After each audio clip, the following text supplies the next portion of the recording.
Salut les filles, je vous retrouve pour une nouvelle vidéo. Donc j'ai décidé aujourd'hui de vous filmer une vidéo sur mes pinceaux favoris. Donc comme j'ai pas mal de pinceaux, je me suis dit que ça pourrait être intéressant pour vous en fait de savoir les pinceaux que je conseillais, ceux que je préférais, les marques que je vous conseille, pourquoi, etc. Donc on va commencer. Donc on va commencer par les yeux. Et pour les yeux, mes pinceaux préférés c'est vraiment les pinceaux MAC. Donc pourquoi déjà, ils perdent pas leurs poils. Ça, c'est des poils naturels. C'est mon pinceau plat préféré, celui-là. Donc, ils perdent pas leurs poils. Ils ont vraiment une coupe, je trouve, parfaite pour maquiller les yeux. Moi qui ai des petites paupières mobiles, je trouve qu'ils ont vraiment la taille qu'il faut.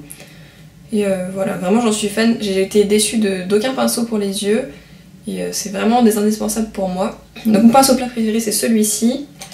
Je vous le compare par exemple à un pinceau Make Up Forever de l'ancienne collection. Vous voyez, ça n'a rien à voir. Voilà, je trouve qu'il est bien. Il est assez court, il est assez fin, la tranche est quand même assez fine. Ça permet de pouvoir aussi mettre en ras de cils le fard. Et voilà, vraiment, j'adore ce pinceau, c'est mon pinceau... Oh là là. Vraiment, j'adore ce pinceau, c'est mon pinceau plat préféré. Et j'ai testé le pinceau plat de Real Technique, que je n'ai pas, parce que je l'ai donné à une amie. Mais je pense que je me le rachèterai et il est vraiment à peu près dans la même forme, etc. et moins cher, donc je vous le conseille vraiment. Pour les pinceaux estompeurs de chez MAC, j'en ai 3 différents, donc c'est ceux-ci. Donc il y a celui-ci, c'est le 217, qui permet en fait de poser les fards sur la paupière mobile, de les estomper en creux, de mettre sous le sourcil. Il est vraiment multi-usage, donc c'est celui que je vous conseille. Si vous n'avez pas de pinceau estompeur, achetez un 217. Donc oui, il est cher, il est à 24 €. Mais franchement, je trouve que c'est vraiment un pinceau indispensable. Après, dans le kit pour les yeux de Real Technique, il y en a un qui a la même forme, qui ressemble, qui est bien pour les fards. Après, si c'est des fards qui sont un petit peu difficiles à travailler, celui-là est beaucoup mieux. Ensuite, il y a le 222, c'est celui-là. Vous voyez, il n'a pas la même forme, il est plus fin et plus évasé là. Donc il permet aussi d'être précis, mais vous voyez, il est plus mou. Donc celui-là est plus précis que celui-là. Celui-là, ça rend quelque chose de plus diffus. Et le 224 donne quelque chose d'encore plus diffus parce que les poils sont vraiment plus écartés. Et moi je m'en sers surtout pour appliquer sous le sourcil, pour estomper plus délicatement, etc. Mais de ces trois là, je vous conseille vraiment le 217. Après si vous voulez en prendre un en plus, moi j'aime bien aussi le 224. Et le 222 c'est un peu un entre-deux. Donc voilà, c'est pas un indispensable. Ensuite on va passer au pinceau crayon. Donc vous voyez j'en ai 3. Donc celui-là c'est celui de chez Sigma, donc qui a les poils très mous, qui n'est pas du tout précis. Il permet d'appliquer un fard par exemple en coin interne, voilà avec précision, mais pas d'estomper correctement un trait de crayon, pas quelque chose de très précis. Celui de MAC c'est celui-là, donc il se ressemble à peu près, mais en fait il est beaucoup plus rigide et franchement il est vraiment génial. En fait ces deux-là sont vraiment géniaux. Donc celui-là c'est le Louis Young, il est vraiment plus petit, il a les poils comme celui-ci. Il est plus fin, donc c'est plus précis. Et on peut faire à peu près la même chose avec ces deux-là. Donc c'est les deux que je vous conseille. Je les trouve vraiment super. Et niveau pinceau crayon, j'en ai pas d'autres à vous conseiller que ces deux-là. Ensuite, je vais vous parler d'un pinceau biseauté. Donc celui-ci, c'est aussi celui de MAC. Il est très précis, les poils sont très durs. La tranche est très fine. Et je trouve qu'il a vraiment une précision géniale. Rien à voir avec celui de Sigma que j'avais avant. Et j'en ai pas trouvé d'autres aussi bien que celui-ci. Ensuite niveau pinceau liner, j'ai ceci. Donc vous voyez celui-là, c'est celui du kit pour les yeux de chez Real Technique, qui est vraiment gros pour un trait de liner si vous faites des traits de liner fins. Si vous aimez les traits de liner assez épais, il est très bien. Moi je m'en sers plus pour appliquer, estomper des fards, etc. Mettre en coin interne, mais moins pour le liner. Ensuite il y a ceci. Donc là c'est le liner fin de chez Real Technique et celui-là est génial. Il a les poils très durs, il applique vraiment avec précision. À côté vous avez celui de Sigma qui est très mou, je sais pas si vous pouvez voir la différence mais ça n'a rien à voir. Et donc que j'aime moins. Après quand on met le liner dessus il se durcit donc on peut quand même appliquer avec mais c'est pas mon favori. Donc au niveau qualité-prix je vous conseille le fin de Real Technique. Après il y en a qui aiment beaucoup les biseautés. Donc moi j'ai celui-ci, il a les poils très durs, très pointus au bout, et c'est un pinceau Bdellium Tools, je crois, voilà, Bdellium Tools. J'en ai pas d'autres, mais il perd pas ses poils, il applique bien, il est bien rigide. Il est assez petit au niveau du manche, je sais pas si vous...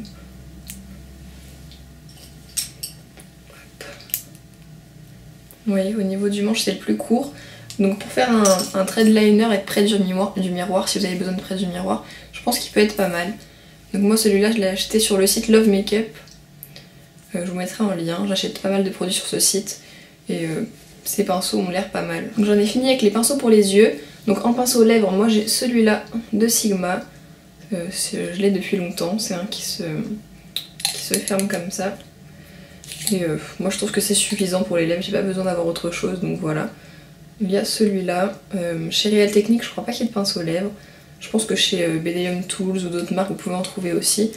Donc je pense que pour les lèvres vous pouvez prendre vraiment ce genre de pinceau, il n'y a pas besoin d'un truc qui coûte 24 € pour appliquer du rouge à lèvres. Vous voyez, ah, je monte bien les poils. Voilà. Donc on va passer au pinceau à fond de teint. Donc j'ai ces pinceaux là. Donc vous voyez, deux Real Technique, celui de Sephora et un MAC. Donc je vais tous vous les présenter juste pour vous donner mon avis. Donc celui-là, le Stepping Brush de Real Technique, c'est pas celui que j'apprécie le plus pour appliquer le fond de teint. Je trouve qu'il fait des démarcations. Je l'aime pas spécifiquement, voilà. À la rigueur pour appliquer un blush crème il peut être pas mal, mais voilà, je vous le conseille pas.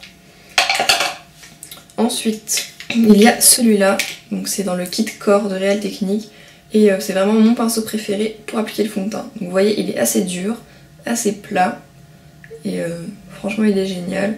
Il diffuse vraiment avec un rendu naturel, et moi c'est ce que j'adore.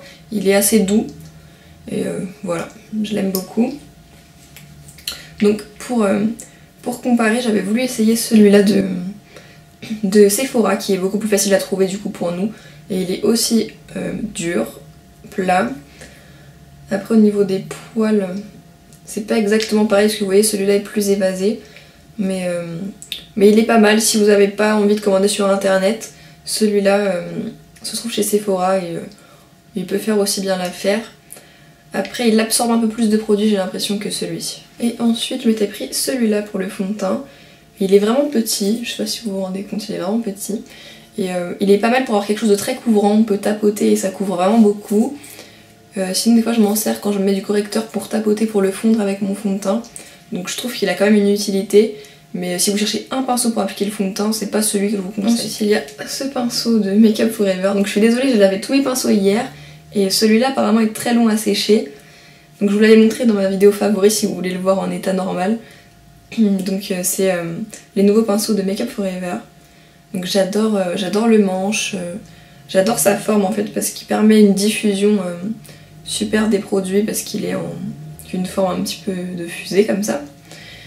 Et donc si vous voulez quelque chose de couvrant, celui-là est beaucoup moins couvrant que ceux avec lesquels on peut mettre à plat parce que celui-là ça diffuse vraiment bien.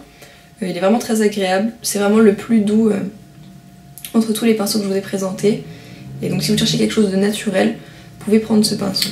Ensuite on va passer au pinceau que j'utilise pour la poudre. Donc mon pinceau poudre favori c'est celui-là. Donc c'est celui qui est dans un kit Real Technique, je vous mettrai le nom. Parce qu'en fait il est assez petit, j'aime beaucoup la forme, je trouve qu'il permet d'appliquer par exemple si on veut sous les yeux, il peut permettre d'appliquer du contour, il peut même permettre d'appliquer du blush, je trouve qu'il est vraiment super. Et voilà, c'est vraiment le numéro 1 de mes pinceaux à poudre. Ensuite il y a celui-là, donc c'est le pinceau blush de Real Technique. Donc c'est pas mon favori pour appliquer le blush, donc il est très bien, il est très doux. On peut appliquer même sa poudre sur tout le visage avec. Moi j'aime bien appliquer mon bronzer avec, je trouve qu'il diffuse très très bien. Donc moi c'est mon pinceau numéro 1 pour le bronzer, mais pour le blush c'est pas celui que j'utilise. C'est le pinceau qui est censé être pour le contour, donc je l'avais utilisé, on peut faire ça avec. Mais en fait moi je préfère quelque chose qui diffuse mieux pour le contour, donc je m'en sers en fait dans l'enlumineur. Je trouve qu'il a vraiment une forme parfaite pour ça. Donc c'est un pinceau aussi qui est multitâche, si vous voulez estomper votre anti-cerne, vous pouvez. Enfin bon, on peut faire pas mal de choses avec, moi c'est mon pinceau pour l'enlumineur. Ensuite, comme on parlait de contour, celui-là c'est mon pinceau favori pour le contour. Pourquoi? Parce qu'il est assez précis ici, Et en fait, comme il a une forme de fusée, ça permet aussi de donner quelque chose de très diffus. Et donc quand on applique comme ceci, et on peut aussi fondre. Et franchement, je trouve qu'il a un rendu super naturel pour le contouring. Donc, vous voyez, beaucoup plus précis que celui-là. Donc celui-là, c'est pour quelque chose de plus diffus, pour faire le bronzer, etc. Mais si vous voulez faire un contour bien précis, moi je trouve que la pointe de celui-là est vraiment plus efficace. Donc c'est pour ça que j'ai des pinceaux qui se ressemblent, mais je les utilise pas exactement pour faire la même chose. Donc après, si vous en voulez un, je pense qu'avec celui-là vous pouvez faire les deux. Il suffit en fait, vous pressez votre pinceau et vous pouvez lui donner une forme pour le contour. Donc niveau qualité-prix, fonctionnalité, etc., peut-être qu'il vaut mieux prendre celui-là. Après, si vous avez envie d'avoir plusieurs pinceaux, de vous faire plaisir, celui-là, moi je le trouve vraiment bien pour le contour. Je le trouve bien pour le blush, si moi on veut faire quelque chose d'assez fondu, que c'est un blush qui est assez pigmenté. Donc pour le blush, mon pinceau favori, c'est celui-là. Donc vous voyez, rien à voir avec le pinceau blush. Je sais pas si vous vous rendez compte, celui-là il est plat en fait, par rapport à celui-là. Il se ressemble pas du tout. Et celui-là, c'est celui de chez MAC. Je trouve qu'il permet d'avoir un rendu plus pigmenté au niveau du blush, que l'autre donne un rendu beaucoup plus diffus. Donc celui-là, je le trempe 2 fois dans mon blush et je l'applique en l'estompant comme ceci. Et je trouve que c'est celui qui me donne le meilleur résultat avec les blushs. J'ai l'impression que mes blushs sont plus pigmentés, qu'il applique mieux. Enfin voilà, moi c'est vraiment mon chouchou pour le blush. Il existe en ensuite j'ai 2 pinceaux qui se ressemblent pas mal, donc c'est ces deux-là. Donc c'est pas forcément utile d'avoir les deux, moi c'est parce que comme je vous ai dit je suis vraiment une grosse fan de pinceaux. Mais voilà, donc celui-là c'est le pinceau qui est vendu chez Real Technique, c'est le pinceau enlumineur. Donc normalement qui est censé être utilisé pour enluminer les zones. Donc il est parfait pour cette application.